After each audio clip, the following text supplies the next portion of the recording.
My story is confusing. Some guys like guys, some guys like girls, some guys like both. I'm not even sure what I like. I cannot tell you how much I love Victor, and it's so exciting that it's debuting in June, in Pride Month. How are you feeling right now? Honestly, over the moon. I'm really excited, and it means the world to me that you really enjoyed the show, for real. Like, I appreciate it. Had you seen Love, Simon before you were cast as Victor? Tell me about your backstory a little bit. I saw the Love, Simon movie with like a few of my friends, and I literally walked out of there being like, man, I cannot wait to be part of a project like this, because it just like affected me so deeply, and I was like, this is a great movie.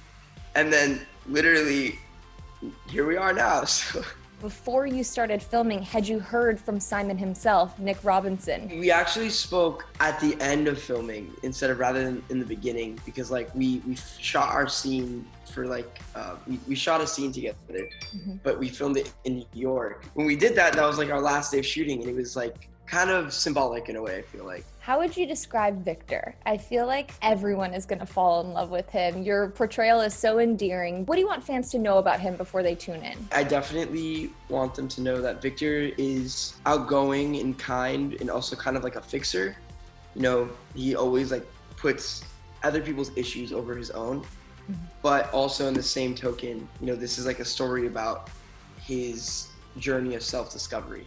And it's also kind of an exploration of getting to know his family, the Salazar family. They're such a great group, and you get to see so many different themes throughout these first 10 episodes. Why do you think it's important that we're getting to see Victor's journey along with his families? What do you think we're exploring that we weren't able to with Love, Simon? Well, I think it's more of like a deep dive on a different kind of experience. You know, Victor is of a different economical class. He's also of a different ethnicity. His family is in a different, has a different political views, / beliefs. Like, they're more conservative. Simon's family was more liberal. So there's a lot of different contrasting things that offer a different perspective.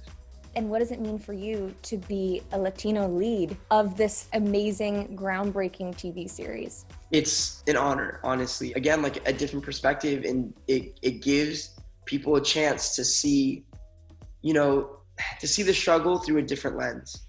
And I think that that's the most important part, especially right now, because, perspective is everything. And we need to offer as much perspective as possible so that people can learn. Your family must be so proud.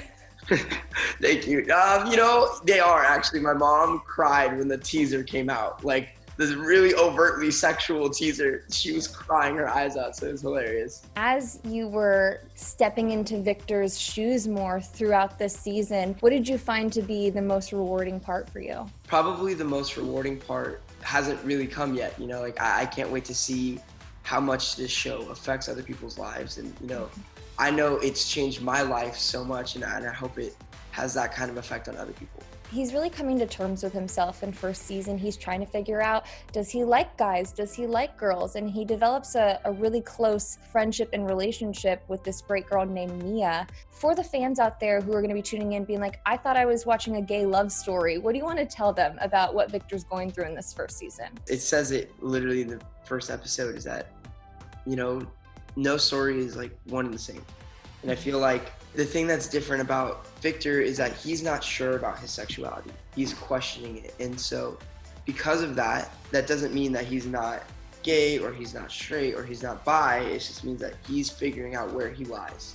And I think that, every story is completely different. And I think it's so great that we can actually be able to step into his shoes and watch his journey and experience this. And I think it's going to really help people kind of empathize with what so many people in the gay community go through on a daily basis. We are in a time where it's like we have so many people are accepted, but also so many people are on the complete opposite spectrum of that.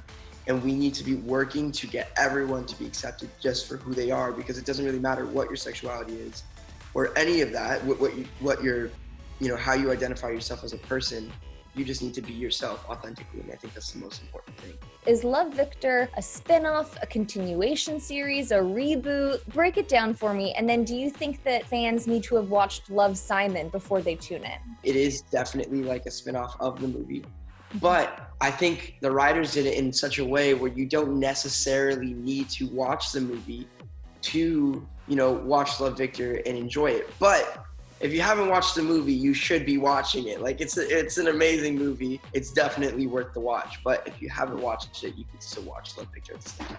I was really excited to see that in the Love, Victor pilot, they set it up so beautifully that it was a really organic explanation of who Simon was, what life is like at Creekwood High, and just kind of a great introduction for Victor into this world. I think you're gonna enjoy a lot more of like the subtle cues, because there is some like little throwbacks to the show or to the movie here and there, and I think that you'll enjoy that a lot more if you have watched the movie, or else it might just like go over your head. But definitely, still, I think you could still watch it and enjoy it. 16 will be the year I finally figure out what I want. Love, Victor.